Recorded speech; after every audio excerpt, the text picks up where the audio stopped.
Hello everyone, welcome to my channel Jyotsna vibes. तो आज हम बनाने जा रहे हैं फ़िश करी और मैंने यूज़ की है रोहू फ़िश।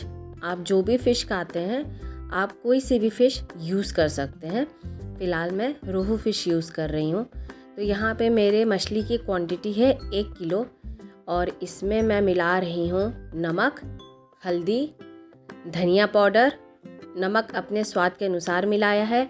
हल्दी मैंने आई थिंक 1/4 टीस्पून डली है और धनिया पाउडर भी 1 टीस्पून के अराउंड पड़ा हुआ है। फिर इसमें आया जिंजर गार्लिक पेस्ट थोड़ा सा और लेमन को स्क्वीज़ कर लेंगे। अराउंड 1 लेमन पूरा यूज़ करेंगे इसमें। तो ये इसको मैरिनेट करेंगे हम 15 मिनट के लिए। 15 मिनट इज़ इनफ। फ़िश के लिए 15 मिनट काफ़ी सही रहता है। हाँ, 1 टीस्पून हम इसमें मस्टर्ड ऑयल भी डालेंगे और बहुत ही जेंटली हम इसको मिक्स करेंगे, अदरवाइज़ इसके कांटे हमारे हाथ में लग जाएंगे। इसलिए फ़िश को बहुत आराम से करना चाहिए कि आपको कांटे ना चुभ जाएं। और हम इसको देखिए इक्वल एकदम मसाला सब जो है आपस में मिक्स कर लेंगे। थोड़ा टाइम लगेगा बट हो जाएगा आराम से। टाइम इसलिए लगता है क्योंकि इसको हम फटाफट नहीं कर सकते, थोड़ा सा वो हाथ में कांटा कभी कभी लग जाता है। और एक तरफ देखिए मैंने मसाला भी पूरा निकाल के रख दिया है कि हम इसकी करी के लिए कौन से मसाले यूज़ करेंगे। अभी मैं आगे मसाले की पूरी डिटेल बताऊंगी और डिस्क्रिप्शन में भी मैं पूरे मसालों को लिखूंगी कि ताकि कुछ भी आपसे छूटे नहीं। और यहाँ पे देखिए सबसे पहले क्या होगा, फ़िश करी बनाने के लिए क्या करेंगे, हम लोग फ़िश को फ्राई कर लेंगे। दो तरह से क्या, एक्चुअली कई स्टाइल होती हैं बनाने की। तो एक स्टाइल ये भी है, एक रेसिपी ये भी है। तो इसमें हम क्या करते हैं, सबसे पहले हम फ़िश को फ्राई करते हैं। और फ़िश फ्राई भी खा सकते हैं ऐसे।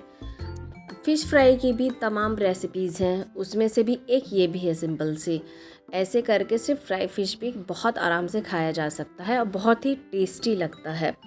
आपको बिल्कुल भी महसूस नहीं होगा कि हमने तो बहुत मसाला नहीं डाला है और ये टेस्टी नहीं है। नहीं, बहुत अच्छा लगेगा। यहाँ पे देखिए मैंने काली और पीली दोनों सरसों यूज़ की है।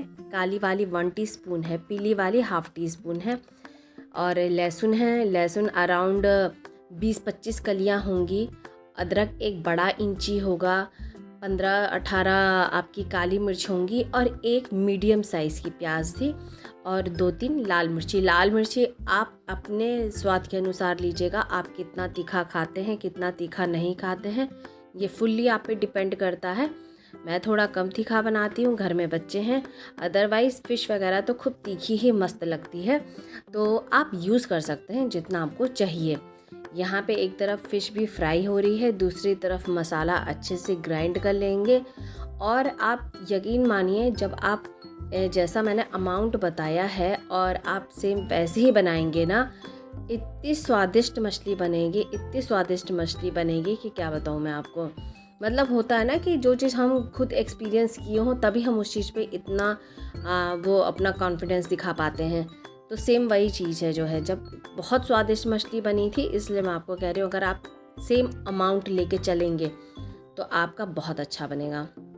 1 बाय 1 थोड़ा थोड़ा करके फ़िश को मैंने फ्राई किया, क्योंकि बहुत ज़्यादा ऑयल एक साथ नहीं डाला था, क्योंकि जो फ़िश फ्राई करने के बाद ऑयल बचेगा उसको ही मैं करी बनाने के लिए यूज़ करूँगी जो है। क्योंकि मैं इसका ऑयल बचा के बिल्कुल भी नहीं रखूँगी, इसका ऑयल ख़त्म होगा एक ही टाइम पे। तो इसलिए मैंने थोड़ा थोड़ा करके ही अपना 3-3 4-4 पीस जैसे बन पड़ा वैसे फ्राई किया।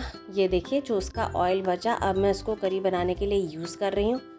वो जो मसाला था उसको बहुत अच्छे से हमने ग्राइंड कर लिया है और ग्राइंड करने के बाद उस मसाले को हम डाल देंगे। और तेल को दोबारा, वो गरम गरम तेल ही पड़ा है तो उसको और जलाने की ज़रूरत नहीं थी। बस तेल डाला, उसके बाद मसाला डाला और हम मसाला अब धीरे धीरे भूनेंगे।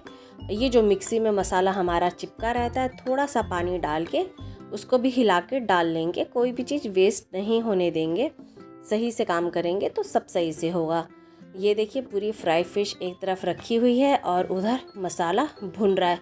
अच्छा, इसकी भुनाई में ही कमाल है। हम मसाला जितना अच्छा भुनेंगे ना उतना ही टेस्टी बनेगा। अब उसी बोल में मैंने क्या किया, 1/2 टीस्पून से थोड़ा सा ज़्यादा मैंने हल्दी ली है और 2 टीस्पून मैं इसमें धनिया का पाउडर ले रही हूँ और 1 टीस्पून मैं इसमें गरम मसाला मिला रही हूँ। और नमक फिर से मैं बोलूँगी अपने स्वाद के अनुसार, कोई ज़्यादा खाएगा कोई कम खाएगा, तो अपने स्वाद के अनुसार लीजिए। और वो जिसमें हमारी फ़िश मैरिनेट होके रखी थी, तो उसमें जो भी मसाला चिपका था थोड़ा सा पानी डालकर उसको भी डाल लिया है और फिर हम इन सबको मिक्स कर लेंगे। एक्चुअली मसाला थोड़ा पहले भिगा के रख दो ना, तो वो और अपना और अच्छा काम करके दिखाता है। इसलिए कोशिश करनी चाहिए कि अगर याद है तो मसाले को पहले पानी में भिगोकर रख दें जो है।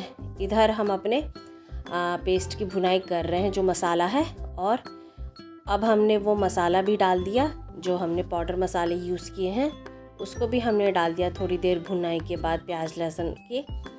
और ये देख रहे हैं धीमे धीमे अब इसको, अब देखिए धीरे धीरे आपको दिख रहा होगा तो किनारे हल्का हल्का सा ऑयल दिख रहा था, तो इसकी भुनाई करते रहना है स्लो आंच पे। अगर आप सोचेंगे कि ये देखिए कलर इसका धीरे धीरे चेंज होना शुरू हो चुका है, तो जब आप इसकी धीमी आंच पे भुनाई करेंगे ना, ये तभी अच्छे से भुन पाएगा। अच्छा, एक और बात मैंने पहले भी कहा था, पहले की भी वीडियो में, कि नॉनवेज जब आप बनाते हैं तो जब हम करी के लिए पानी डालते हैं तो पानी को हल्का गरम करके ही डालें, ठंडा पानी मत डालें, नॉर्मल पानी हल्का गरम रहना चाहिए। तो पानी मैंने गरम कर लिया था और फिर मैंने पानी इसमें डाल दिया। आपको कितनी करी चाहिए उतना आप पानी डाल लीजिए। वैसे फ़िश की पतली करी भी बहुत टेस्टी लगती है, उसमें पूरा फ्लेवर आता है फ़िश का जो है। और ये सरसों वाली फ़िश ना बहुत टेस्टी लगती है, बस मात्रा इसमें सही होनी चाहिए, क्योंकि अगर सरसों की मात्रा जहाँ भी ज़्यादा हो गई तो वो आपके पूरी फ़िश करी को कड़वा कर देगा। सरसों का यही कमाल है, अगर वो उसकी क्वांटिटी सही रही तब तो स्वाद को दोगुना बढ़ा देगा, लेकिन अगर उसकी क्वांटिटी ज़्यादा हो गई तो फिर वो कड़वा कर देगा। तो ये देखिए फिर मैंने इसमें 1 बाय 1 धीरे धीरे करके आराम से सारी फ्राई फ़िशें डाल दी हैं जो है। अब इसको बहुत ही जेंटली हम चलाएंगे, मतलब क्योंकि फ़िश होती है बहुत सॉफ्ट, ये ना टूट जाएगी, इसलिए इसको बहुत आराम से चलाते हैं, बहुत ज़्यादा इसको घुमाने की ज़रूरत नहीं है जो है। और इसको थोड़ा थोड़ा आराम से अपना हल्के हाथ से हिलाते रहना चाहिए। और ये देखिए ऊपर ऑयल आ गया है जहाँ तक आप देख रहे होंगे, तो फ़िश लगभग अब कंप्लीट ही होने वाली है और वो धीरे धीरे अभी बस पक रही है। पकते पकते उसको मुझे लगता है 5 मिनट और लगेगा और ये डन हो जाएगी। ये देख रहे हैं मैंने इसको 5 मिनट के लिए और बॉईल कर लिया, क्योंकि जब हमने फ्राई किया था ना हमारी फ़िश पक तो तभी गई थी। अब बस हमें इसको करी के साथ मिक्स करना है, और थोड़ा बॉईल इसलिए करेंगे क्योंकि अंदर इसका फ्लेवर घुस जाए करी का पूरा। बाद में लास्ट में देखिए धनिया की पत्ती से गार्निशिंग इसकी कर दी गई है। और ये देखिए हमारा फाइनल फ़िश करी बनकर तैयार है ना। सच में दिखने में बहुत अच्छा और खाने में विश्वास कीजिए बहुत टेस्टी था। अगर आपको रेसिपी पसंद आई हो तो प्लीज़ वीडियो को लाइक, कमेंट एंड शेयर ज़रूर कीजिए और चैनल को सब्सक्राइब कीजिए।